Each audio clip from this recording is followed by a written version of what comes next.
Hello, everyone, and welcome to Nerdy Optometrist. Before I begin this episode, I would like to wish everyone a happy World Optometry Day. Also, please remember to wash your hands, stay safe, and we are all in this together.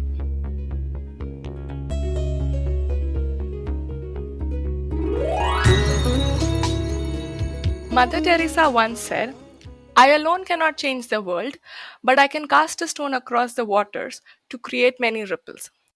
For my today's episode, I chose this quote because we like to call her Mate with lots of love, which in Hindi means mother. I'm very happy to introduce Miss Lakshmi Shinde, who started her journey in optometry in 1991 in Elite School of Optometry.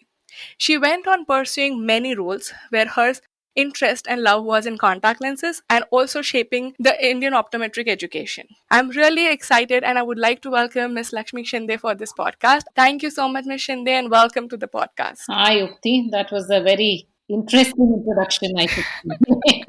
And thank you. I'm sure you really don't like us calling you Mate because you feel it's a lot of responsibility, but you are a mother figure for every young optometrist who you have been an inspiration to. So I would really like to thank you for being a torchbearer on many different fronts. Thank you. That's a lot of pressure on me. And I think I would blame the culprit to be Nilesh Titte for that. But I do know it was really funny when it actually started. But when I was preparing for my introduction to you, I'm like, you actually are a mother in terms of whether it's education, pushing every optometrist to cross the boundary and bringing a different standard to Indian optometry education. So I really respect and like him for creating this name for you. So I would like to thank him instead of blaming him. Yeah. He is an equal inspiration, I should say, to many young Absolutely. optometrists. Presenter by par excellence, I should say that his presentation skills are just something that nobody can match up to, and Yes. yeah, and a definite inspirations to many young optometrists. Absolutely, ma'am. So now coming back to this one question I ask everyone, especially people who have started their journey in optometry way before it was really known as it is known currently in India. So how did optometry as a profession come in your life? How did you bump into this profession? Oh, that was by chance. Actually, in 1987, when I completed my higher secondary, I Mm-hmm. wanted to do medicine. And I think at that point of time, many of us, and coming from a Tambram family, there were Mm-hmm. only three professions that you could take: engineering, medicine, or chartered accountancy, or being a clerk or a bank exam. So the choices were very limited when you are a Tambram. So and my dad was working outside the country, and it was just my mom and me. And I didn't get into medicine. And just by chance, we had a senior in the first batch of elite by name Satya. Mm-hmm. Her friend introduced me saying, okay, this is something really good. Somebody known to me is doing. Why don't you try your luck in this? And yeah, rest is history. That's about it. Wonderful. And I do know you then moved to LVPI and then you started working closely with CCLRU, which is now currently known as the Brian Holden Vision Institute.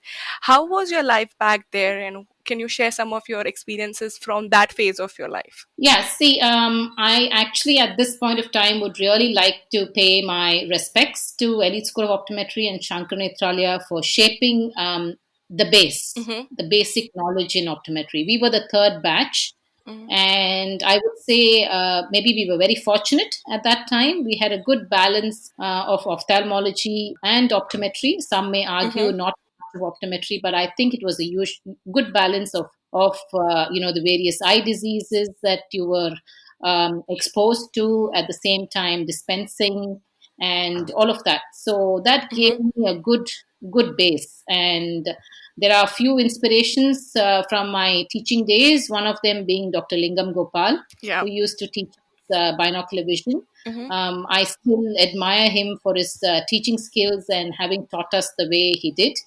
Of course, we used to literally shiver in front of him. That's a different thing. But looking back, a person I respect till today, with and I admire him for whatever he's done to the eye care profession in terms of ophthalmology. Mm-hmm. So that gave a good base. And to be very honest, for me, it was getting away from home. Going to LVP.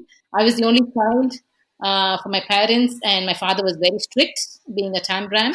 So for me, it was how can I get away from home? So that was the primary reason I went to LVPA, not knowing that I am going from a hot pan and getting fried by Dr. Rao on the other end. I never knew that, but Right. you know, I do hear stories about LVPI and how strict they are. So, yeah. I mean, yeah, he's still. I mean, I think he's sobered down now, but now when I look back, I really thank those days where. Mentors like him, Dr. G. Chandrasekhar, Dr. Taraprasad Das, and many of them, they shaped our knowledge. We used to have classes in the morning, it's still there at 7 a.m. And at that time, because the institute was very small, it was a combined class of ophthalmologists and optometrists together. hmm And of course, we used to have our own, fun moments.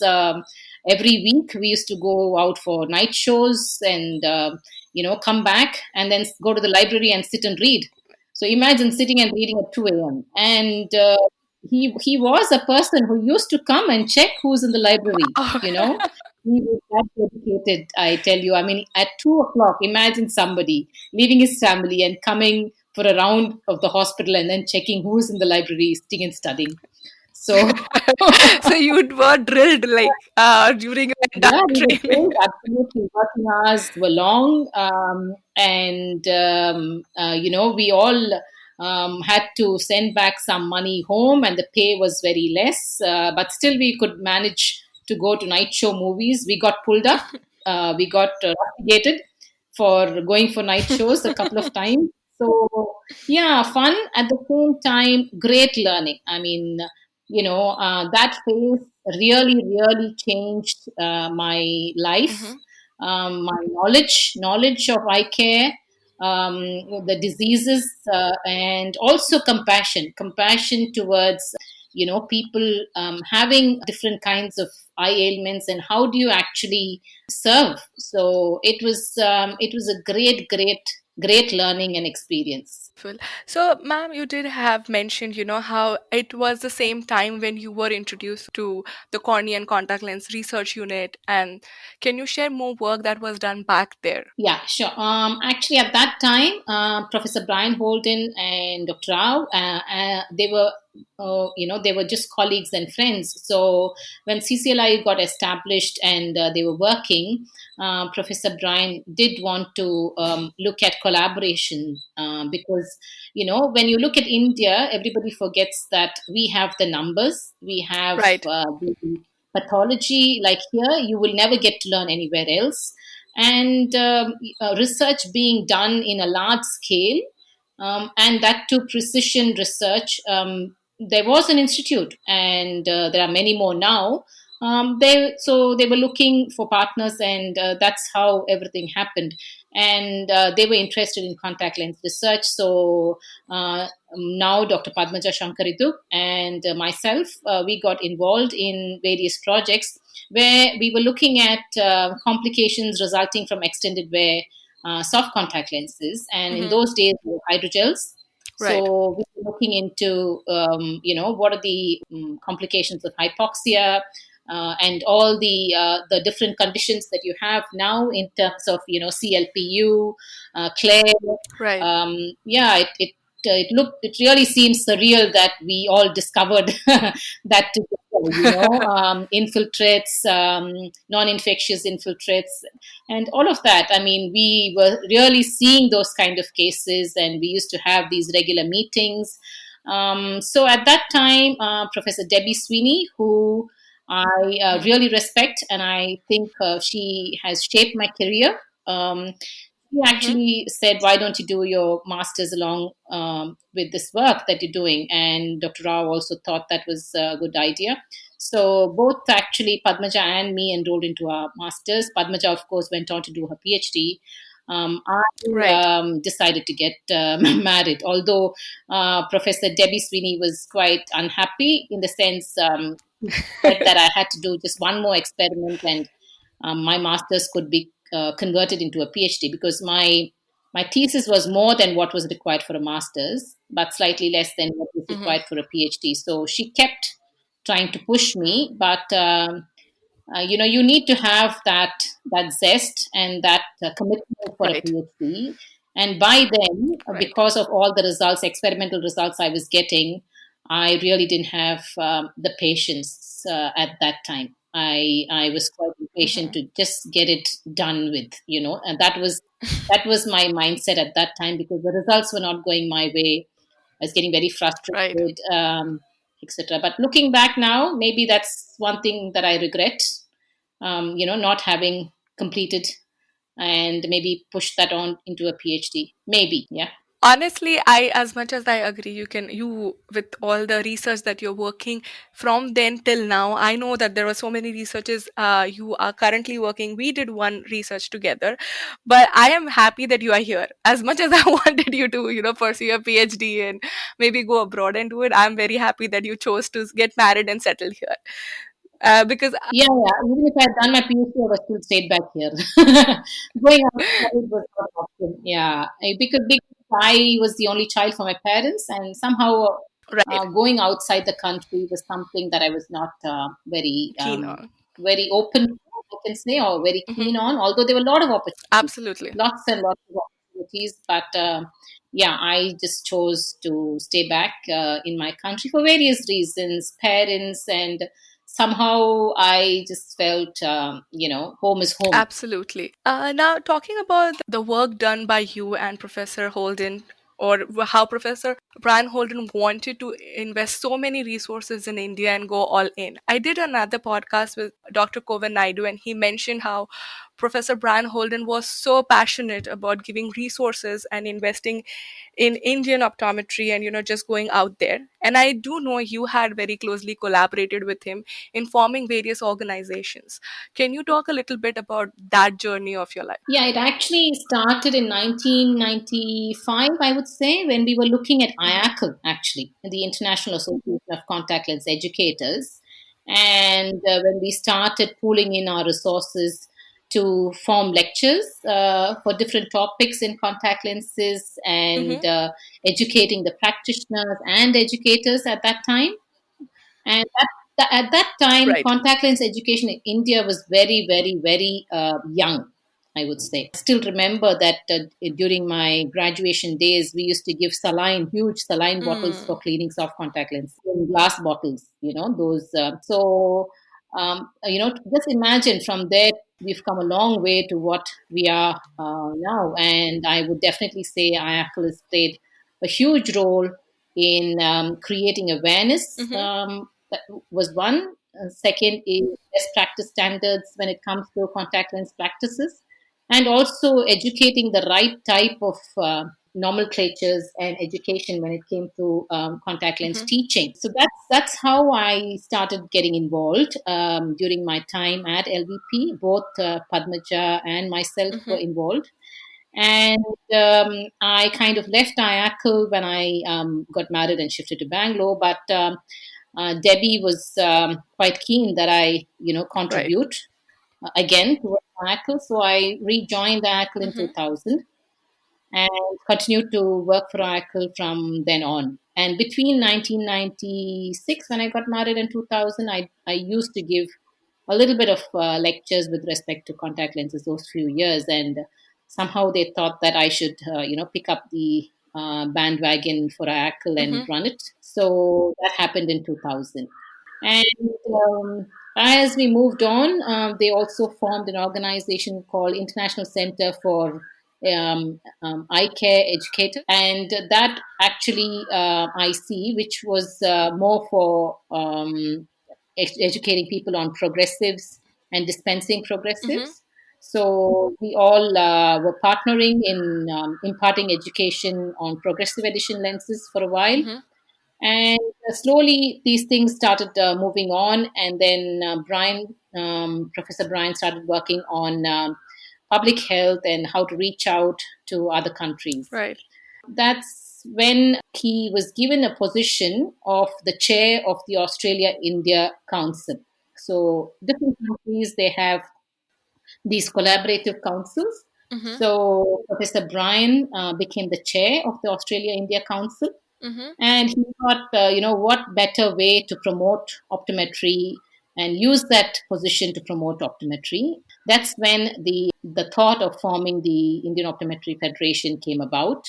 Although there was the Indian Optometry Association at that time, we thought for lobbying with the government, Mm-hmm. it would be good to get the ophthalmic assistants and the optometrists together so that it formed a Right. joint force, because the government was saying that we want to speak to one voice and not many associations which were trying to speak to the government at that time. So we said, why not take this path? And that's how IUF was launched Mm-hmm. at the Jaipur conference, and it was also attended by the Australian High Commissioner at that time, and yeah, and the people of the Australia India Council as well. Thank you so much for sharing that, because I feel there's a lot that was done on the educational and the federation side of promoting Indian optometry and Indian optometric education, and I think there was a little gap. I feel that people understanding how Indian optometry has been shaped, and I'm really happy and glad to speak to you who have directly contributed in shaping the initial stones for building this optometric education where it is right now in India. So thank you so much for all your hard work with your entire team. Ma'am, going to the next phase, which is the Optometry Council of India. How did that happen, and can you talk a little bit about it? Yeah, sure. Yeah, I just like to mention a couple of things. So, optometrist Rajesh Vadhwa and Mm-hmm. me worked very closely for the Indian Optometry Federation Right. back then, and he was first president of the Indian Optometry Federation, and he did some fabulous work, I should say, during Absolutely. his tenure as president. Just winding back a little bit, the Association of Schools and Colleges of Optometry was founded before IUF, and Mm-hmm. that was during one of the conferences that we had, the Asia Pacific Optometry conferences that we had in Agra, and we had discussions and stuff. And after that, we said, why don't we form the Association of Schools and Colleges in Optometry? And Right. Amod Gupte, metrist, he had Right. some contribution towards that, and then also so did Vivek Mendonca, Prima Pandey. So Right. all these people together put their heads together, and that's how the Association of Schools and Colleges of Optometry was formed. So your title of Mate actually, a lot of people have contributed, and I think it's a Right. collective effort. It's just not one person, and each one has contributed in their own role towards the profession. And I think it's fair that we have to acknowledge each and Absolutely. everybody. So Amod had a lot of role to play, and Vivek actually had to write the constitution for ASCO and so on. And and all this was voluntary. All this work was Right. absolutely voluntary based. And in fact, we went as ASCO. We all went a step further and then wrote down the common minimum optometry curriculum without any government support, Mm-hmm. without anybody saying that you should have this and so on. Because after elite school, we had a lot of colleges booming, from 2000 and onwards. Right. So at that time, we just thought, with all these colleges cropping up, we need to really get together and write a common curriculum. And there were a lot of people involved. There was Dr. Krishna Kumar involved in it, Aditya Goyal, Kundaganatra ma'am. She was involved. So a lot of them put Right. their heads together. Ajit Limai. So a lot of them. people put their heads together, and that's how we came Right. up with the common minimum optometry curriculum, which we again redefined later because the government asked us to. And we came up with the curriculum, which is now, of course, Mhm. endorsed by the central ministry as well. I actually have to mention this because I have seen how, if say if you take United States of America or like other countries, they already have these organizations which are well supported by the government. Indian optometry, even though it's yet not regulated, I cannot thank all of the contributors enough who is working towards one goal of standardizing this, so that it becomes very easier for the government to understand what we are working and what level of education we are trying to bring in the field of optometry. So, ma'am, going to the next part is, how has the change been after these organizations, as ASCO provides fellowships? They're trying to create more and more standardization and upgradation in the education. So can you share a little bit on this transition that has happened after these organizations coming up? Yeah, one thing I would say is at least there is somebody to guide you, in terms of setting up a college, minimum infrastructure that's required, Absolutely, yeah. and stuff. But where we are falling short gravely is with regards quality faculty. Mm-hmm. So, with this huge boom in all the graduating colleges that have come up all over India, Mm-hmm. we do have a huge shortage of good, very good faculty in terms of optometry education. So that is something I think all of us need to think about, contribute, and also look Mm-hmm. towards, developing better and better faculty. Of course, there are many programs that are conducted. IACLE is one of them, which helps contact lens knowledge increase. There are many PGDOVS programs that are happening. There are other leadership programs that are happening by different organizations and so on. Or even like universities conduct PBLs Mm-hmm. and those kind of sessions in education. So there are small initiatives that are happening all around.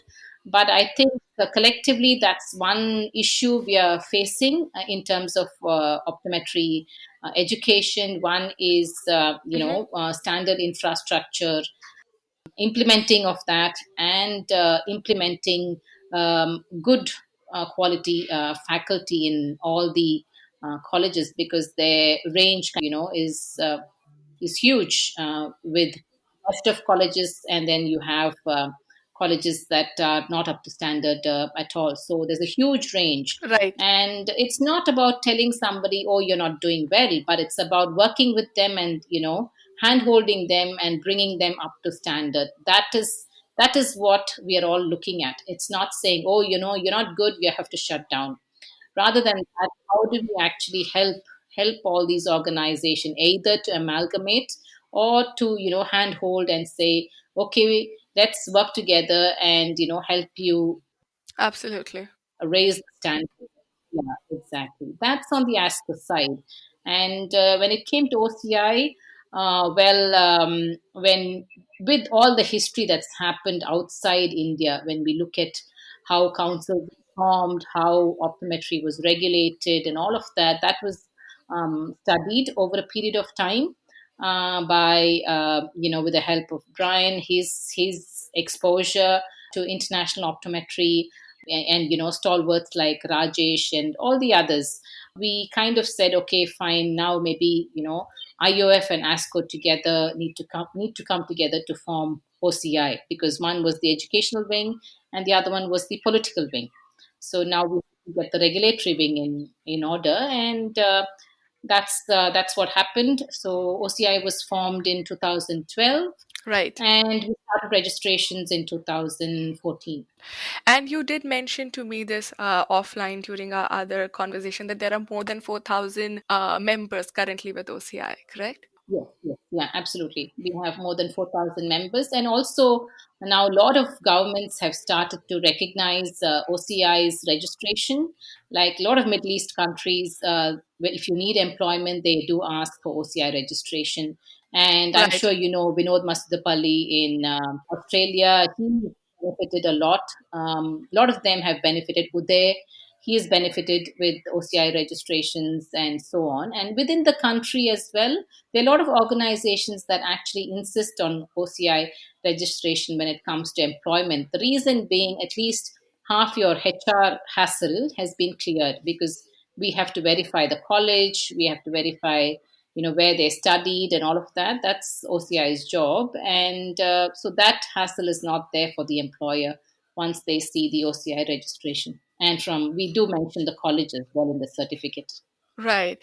I also know that one amazing initiative which I was exposed after becoming the member of OCI myself was the initiative that you all took of creating the CE, the continuing education program and accreditation that was required to maintain that standard.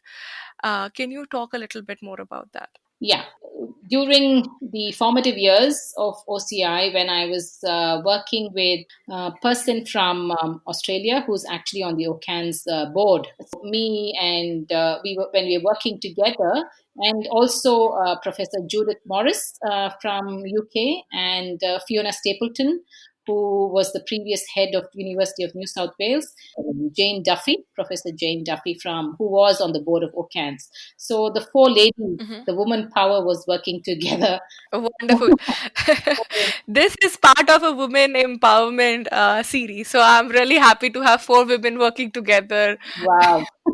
Yeah. So we were looking at it, and looking at OCI, and how do we implement something like a renewal policy and stuff, because all the councils have a renewal policy. It's not like an association where Absolutely. you pay a life membership and be a member. You have to Yeah. have continuing education and renew your credits so that you can renew your membership.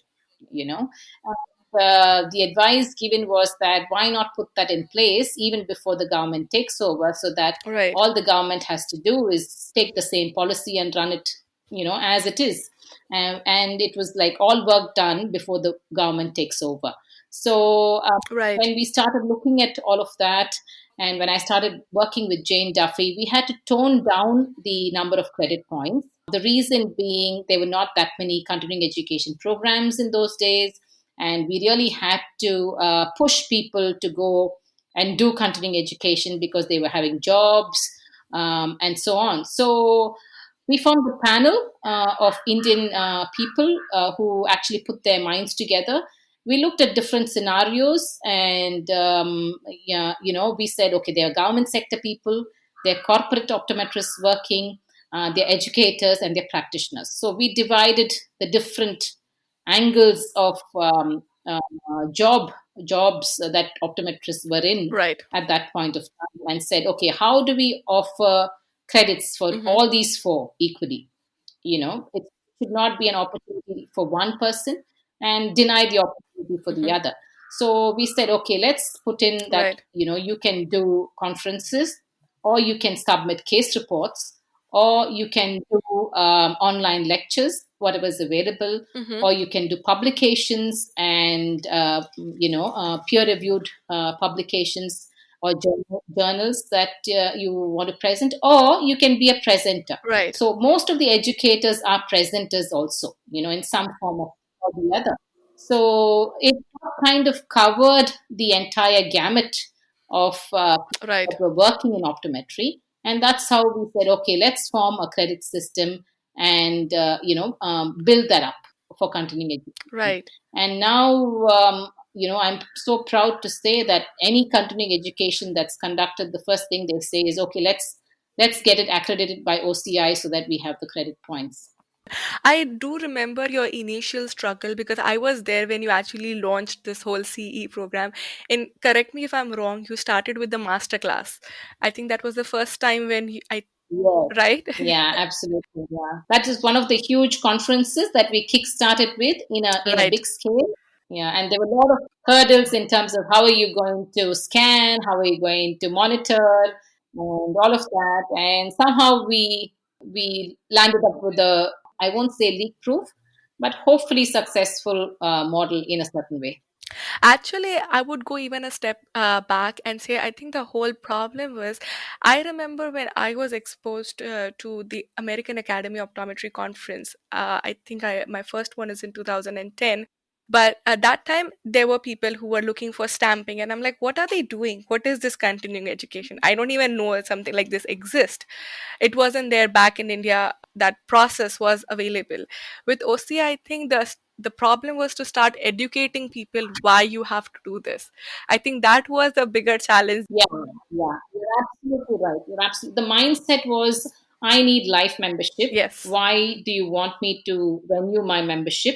And this concept is not right. accepted by us and stuff like that. But we had to stand our ground, and I should say, I got a complete support from the OCI board. So even now, in every initiative that we do, the board really comes up with all the strategies that are required, and yeah, all credit to the OCI board. As I said, it's not a one person initiative.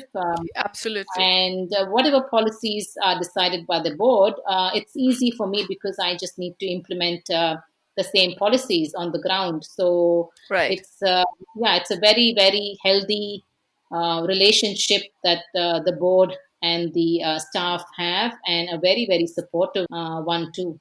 I just have one question. When you mentioned about the continuing education credits and how there are so many options that you and the entire team has kept open for everyone to learn in the way they are comfortable to get those credit points. Now, just asking you one thing, if someone like me who is away from the country would want to contribute in creating these courses or any online program, how is the process? If you can, talk a little bit about it. Oh yeah, so we are looking at different international contributions as well for online Mm-hmm. courses and accrediting them. So we have been approached by a few corporates as well for their Mm-hmm. corporate international corporate platforms for accreditation, and also we have the WCO ones as well. So what we do is, once you create the online platform, we just need a bit of an access to that for a while, Mm-hmm. so that we can look at the contents and the duration of the online course, and how many credits we can give it depending on the time that's required by the optometrist to complete that online course. So then we accredit Okay. and give the credits. So it's absolutely fine for anybody who's developing online platforms to approach us for accreditation of their online courses. Of course, there would be a minimal fee that's put in, because Right. it does involve administrative work and time and so on.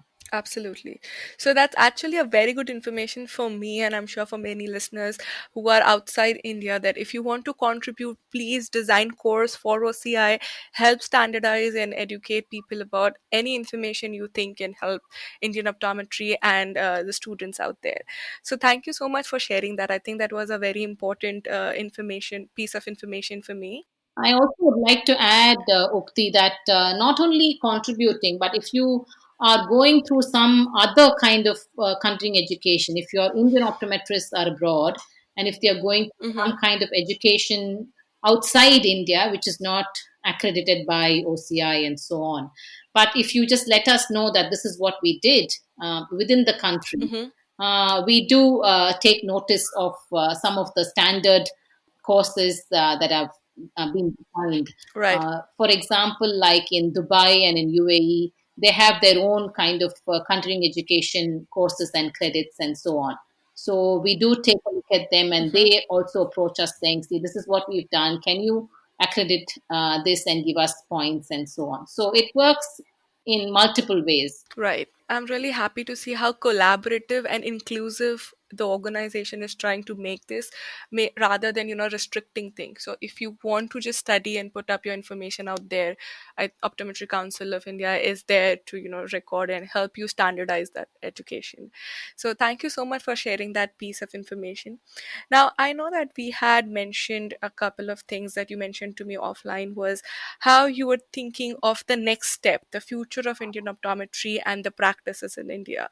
Wherein one point you mentioned was how optometry should provide primary health care to school children and having ideas about commencing vision centers.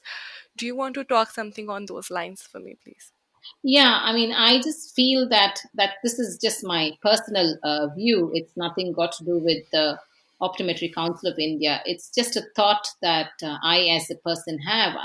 If an optometry college, can adopt Hmm. 4 or 5 government schools and provide care for them, and Hmm. similarly, maybe an optometric college, looks at setting up a vision center in a rural area, and then that getting manned by optometrists and having a referral path to a hospital and so on.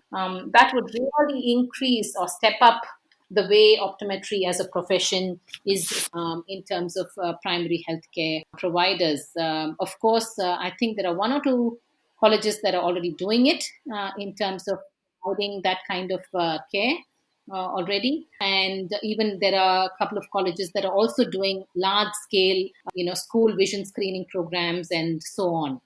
But if many colleges come together and kind of do this, provide primary eye care to children, especially because myopia is now becoming such a huge epidemic, eye care, and who else other than us to provide Yeah. care in terms of myopia, having been exposed to all the knowledge that we have and so on.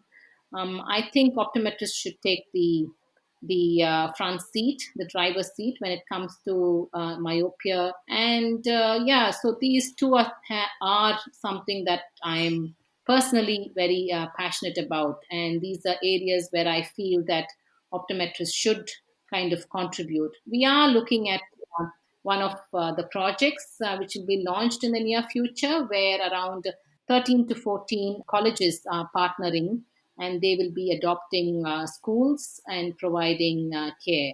But this is something which is still, in the pipeline. Yeah, we would be launching that pretty soon. But the other idea of Vision Center is there are a lot of logistics involved, because you have to look at optometrists traveling, interns traveling to the Vision Center, security of them, accommodation of them, and then what kind of services they'll be providing, Right. and what kind of supervision will they be under, and all of that. But that is something we'll have to work on and see how that can be put into practice. Right. I really feel this is a very good a thought that we all can take after listening to this podcast, that let's think on building on these ideas and see how we can give back to the community. I think that's all what we are in the profession for. So I really like your vision for how can we contribute in every simple way by collaborating together and making a difference, especially with the myopic epidemic which is there right now. Now, I would like to talk about how your contribution and journey was recognized even internationally, and I would like to congratulate you for being one of the winners for SLR Award for contribution to international optometry. Can you share a little bit about that? How did that happen, and the work done by all the co-winners that were with you? This was actually a very emotional one for me, because that is the first award that I received after Brian passed away. Right. Yeah. Yeah, so it was Rajesh Badwa, myself, Vivek Mendonca, Mr. Rajiv Devwal, Yes. and Vinod Daniel, who were awarded together for all our contribution Right. for that award. And personally, for me, even while putting in the application, I used to argue with Brian, saying, I don't know why you're doing this. And so he used to just, as usual, say, just follow what I say, Lakshmi. So yeah, he was quite keen, but at the event, yeah, it was very difficult for me to get it in his absence. And Yes. but I had Professor Des Fawn, who's a very good friend of Brian and a very good friend of me there. Hmm. So supporting me during those moments. And I mean, he was unwell. Des was actually unwell that day, but he still made the effort to come and be there during that event, just to make sure that I was okay. So I really need to thank him for that. Yeah, that event, and having to support me the way he did. So it was something big, but I miss Yes. my mentor. Absolutely. I was also there when you received the award. So I was one of the person in the audience clapping and, cheering for you. And the reason I was extra happy because I believe that women can do so much and you were the women among the entire group. So I really was super happy to see you up there and all your effort being recognized. So congratulations, ma'am. And thank you for, setting the standards for all young women optometrists out there. So Yeah, thanks, Sophie. I didn't remember that you were there. And one thing I tell all optometrists is no, ma'am. I am Lakshmi to everybody. That's something that I learned from my LVP days. So, no, ma'am, no, sir. I am just Lakshmi Shinde. That's it. You can just call me Lakshmi. And no, ma'am. I've been trying to say this even to people like Rizwana and others. don't think so I can ever just say your first name. It always has to come with ma'am. No, I get these comments from my mentor, and then he says, "Oh, you've not taught your people well. They still call you ma'am." And then he goes, "Hello, madam. So you are the madam." He says, so pulling my legs. So yeah, yeah, just Lakshmi. Yeah, happy to speak to you anytime, Ukti. And my passion still remains contact lenses. I still see patients and fit contact lenses. Very interested in orthokeratology and scleral lens fitting. That's what I would love to do, and help in difficult situations with contact lenses. So I like those kind of challenges, and I like to a successful patient fit. It really gives you immense happiness, and that's where my love is. Now, my last question before we end this podcast is very important and very close to my heart as a woman. Is you are currently the director of education for ICL. You are the CEO and founder of OCI. You have your own optometry practice, which you mentioned, where you practice specialty contact lenses, and you are a mother of twins boys, which is a handful by itself. How do you and how did you manage your work life balance and achieve so much? I really want to learn and keep that with me so that we can get inspired by your journey. Well, there is no formula. I really don't know. Honestly, I don't know how I manage, but all I can say is I get a lot of support Hmm. from my family and my husband. I mean, he really, really puts up with all my odd hours and stuff in work, and also my the time that I volunteer for OCI is, anybody else would have said, why don't you put that time in practice? Right. Rather than working voluntary for an organization. But yeah, he's never said that.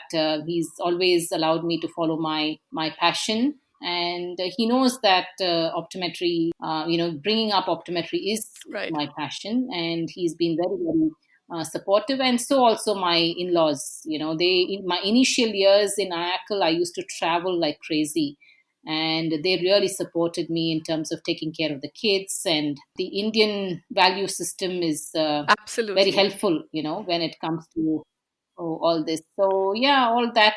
But there is no formula, Ukti. So there's, sorry, I can't say, okay, you do one, two, three, and this is how you will do it. It's just like you just follow your heart, and be true to Right. yourself. Be honest in your Hmm. work, what you do, and that's about it. And I think that will give you the strength to cross any kind of hurdle. As long as you're true to yourself and honest, nothing can shake you.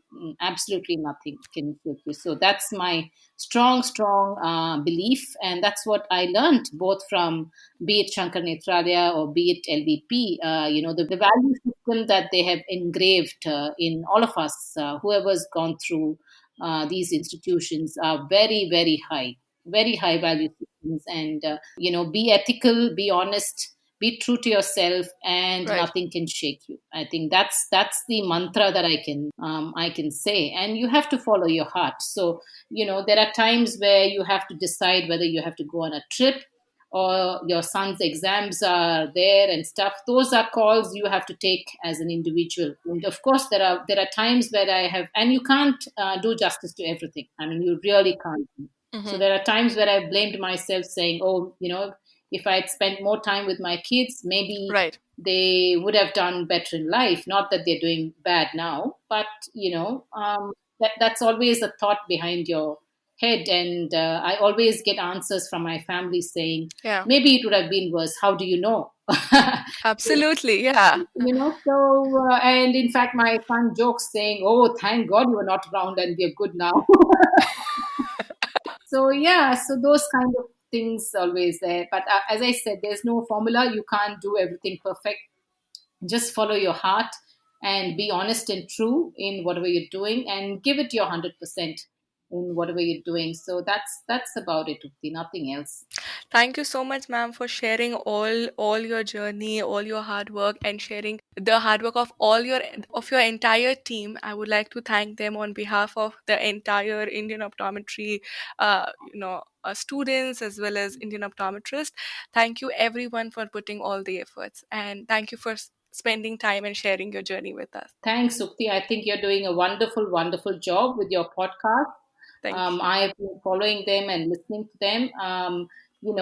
It's an example of how people outside India can actually contribute towards the Indian optometry in your own small way, which you're trying to do. And yeah, I mean, I can see that you're passionate about what you're doing. So, all the very best. I hope you really, really are successful in your career and with your family as well. So, thank you, and thank you for your time and your efforts. Thank you so much, ma'am.